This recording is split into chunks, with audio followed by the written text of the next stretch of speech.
Kinerja Komnas HAM dalam menangani kasus KM50 hingga kini masih disorot publik. Karena rekomendasi yang diberikan kepada polisi dari hasil penyelidikannya, diduga justru malah mendukung rekayasa dalam kasus yang menewaskan 6 orang itu. Parah. Parahnya adalah mereka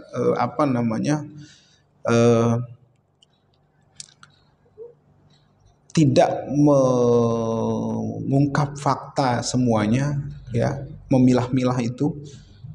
Waktu awal 6 pengawal itu jadi tersangka, 6 syuhada jadi tersangka. Waktu mereka jadi tersangka, teman-teman yang ada di mobil itu, Avanza yang selamat tadi yang saya cerita, sama sopir derek tadi yang mengatakan keterangan apa adanya itu diminta keterangan di Komnas HAM, di BAP untuk kepentingan polisi di Polda Metro, di Mabes Polri. Tapi waktu kasus mereka jadi korban, mereka nggak diminta keterangan tuh. Gitu. Artinya kalau udah gitu rekomendasinya malah meyakini terkait dengan kepemilikan senjata api.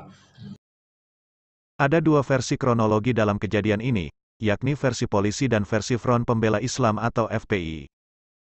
Versi polisi menyebutkan bahwa para korban menyerang polisi dengan senjata api dan senjata tajam, sehingga terjadi bentrokan. Sementara versi FPI sebaliknya, karena FPI mengatakan bahwa para laskar tidak memiliki senjata tajam, apalagi senjata api. Ada satu hal yang jadi pedoman. Apa itu? Yang udah beredar adalah voice note. 203 voice note anak-anak itu berserta timnya yang melakukan komunikasi pakai voice note, itu voice note beredar. Ada 203 voice note. Artinya voice note itu jadi guidance kita. Ketika kejadian naas itu, kurang lebih ada 8 atau 9 mobil dari Sentul berangkat. Nah, keluarga di situ, rombongan itu sempat cerita sama saya. Saya mulai dari situ ya. Bagaimana di depan itu ada beberapa personel bergantian berjaga, tidak ada identitas kepolisian. Itu waktu masih di Sentul ya? Masih di Sentul. Oke, dicek semua segala macam, mereka tidak ada identitas kepolisian. Ketika dalam perjalanan 9 mobil itu ternyata ada 2 yang tugasnya mengawal. Ada 2 ya. 2 yang memang intens untuk membuang mobil-mobil yang memang berusaha menyerang. Nah, surveillance ini menurut saya sudah berkembang menjadi sesuatu yang membahayakan. Karena menurut cerita, ini cerita yang bersangkutan, yang ada di mobil kejadian ikut terus semua. Itu kan baik dari keluarga maupun mobil yang awal itu mereka pepet-pepetan. Dipepet seperti mau ditabrak itu, diseret. Bahkan ada satu kejadian di dekat interchange Cikunir itu buka jendela, ngasih jari tengah sambil mengatakan mati lu. Itu. Seperti yang di video Tempo itu ya. Habib Hanif yang begitu kan mobilnya. Nah, terus sepanjang perjalanan itu boleh dicek di situ, di voice note itu kan. Tidak ada satupun yang mengatakan itu polisi. Karena tidak ada identitas baik fisik, baju atau mobil yang menunjukkan bahwa itu identitas polisi. Ada rotator, sedang nggak ada. Dan dulu masih disebut sebagai OTK ya? Ya, jadi kita nggak kenal itu semua. Maksud saya teman-teman itu nggak tahu ya, mereka mengatakan demikian. Nah, kemudian itu bisa disebut di situ. Dan yang kedua, bisa dipastikan dari voice note itu ya, arahnya itu tidak ada senjata. Mereka hanya bilang tabrak aja, gitu kan? Tabrak aja itu Avanza hitam atau apa segala macam. Nah, artinya kira-kira begini, maksud saya mau katakan, kalau memang waktu itu mereka memiliki senjata, batu lah misalnya, ada batu kan di bawah, ambil aja tuh, kan begitu kan bunyi. Nalar logika akal sehat dong, maksud saya. Orang lagi di sana nggak mungkin, ayo kita harus jangan ngomongin aja, nggak mungkin. Mereka kan natural, karena mereka tidak akan berpikir bahwa nanti akan kejadian ini, gitu kan. Nggak ada satupun. Mereka cuma punya mobil, akhirnya mereka pakai apa? Orang kalau kepepet apa mas? Yang punya kan.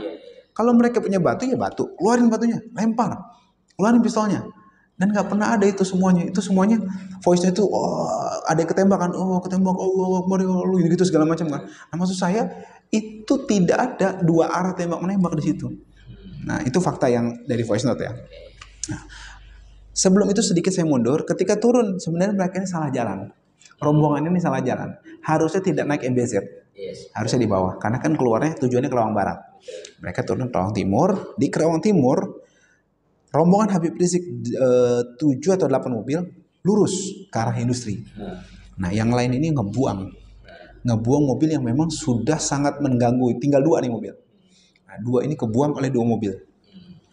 Nah, 2 mobil yang buang ini Avanza sama yang naas spin yang isinya 6 syuhada itu. Nah, yang spin yang Avanza ini cerita sama kita. Nah, yang Avanza cerita sama kita bahwa mereka memang sempat ditodong pistol.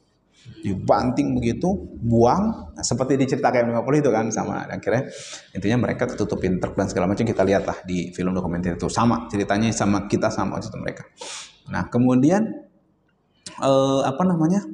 itu juga sinkron sama voice note. Nggak ada. Kalau kita logis dan apa adanya transparan, nggak mungkin ada resisten dari publik. Wah, mereka ngarang. Nggak ada. Ya memang itu faktanya kok. Mau dikarang gimana? Cocok sama voice note, cocok sama keterangan apapun, dan masuk akal. Itu yang penting kan. Nah, kemudian mereka di KM50. Di KM50 di sini ada keterangan dari seorang bapak sopir derek. Ada juga di KM50 di dokumenter. Nah, di situ juga terlihat bagaimana kondisinya. Gitu kan. Bagaimana orang disuruh ngapus-ngapus. Pertanyaan saya, kalau ini memang operasi benar ke pihak kepolisian, resmi, itu kan, dan memang prosedur taat hukum, apa memang suruh hapus? Kan seharusnya bagus orang videoin, bisa ada dokumentasi gitu kan. Dan kemudian kejadian di polis lain, kemudian yang perlawanan di KM51 berapa yang katanya rebut-rebutan, harusnya berhenti di situ dong, di polis lain, ya nggak? Di sini kejadiannya gitu. Ini mereka nggak, tahu-tahu ada di Maskit Polri aja.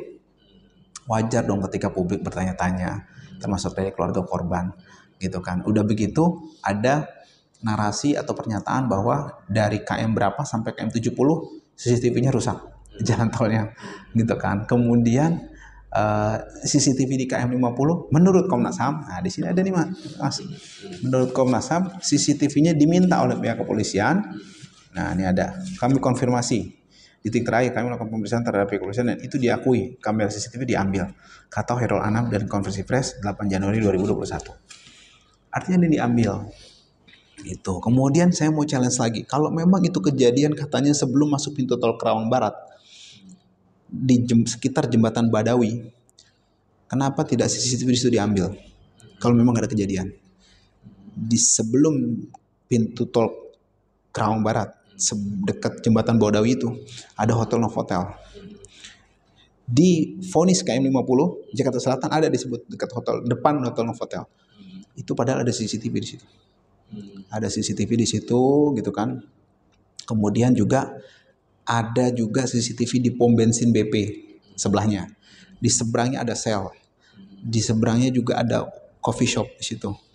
Nah, kita bisa lihat dong waktu kejadian itu, hari itu, tanggal itu. Apakah benar ada kejadian seperti itu?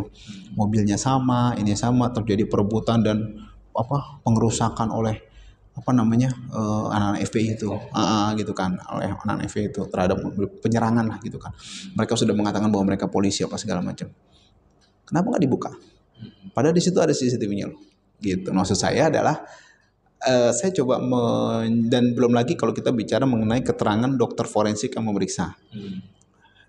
Itu berbeda. Ada yang bilang ada tembakan dari belakang, ada yang bilang nggak ada, gitu loh. Ada yang macam-macam lah gitu kan.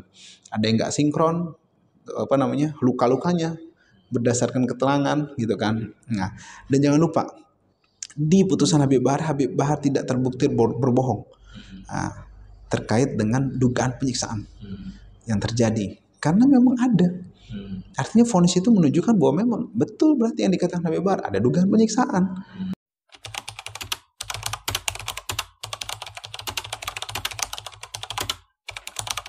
Oh jelas, kami duga melakukan obstruction of justice yang luar biasa, yang parah gitu kan, karena mengabaikan beberapa fakta dan juga malah menonjolkan dugaan rekayasa yang nggak masuk akal. Itu tadi yang saya katakan, senjata api itu kan segala macam itu, dan juga merekomendasikan untuk pengadilan biasa. Itu kan menurut saya kacau.